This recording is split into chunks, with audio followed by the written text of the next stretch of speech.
Higit 686,000 pesos na halaga ng hinihinalang shabu.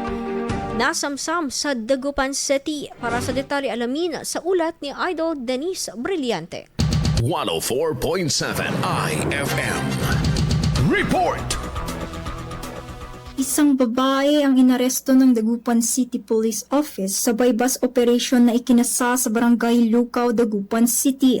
Nasamsam mula sa suspect ang tinatayang 100 at 1 gramo ng shabu na may halagang 686,000 pesos kasamang ilan pang drug paraphernalias.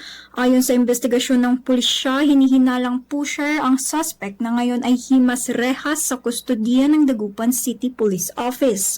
Haharap ang suspect sa kasong paglabag sa Section 5, Article 2 ng Republic Act 9165 o Comprehensive Dangerous Drugs Act of 2002.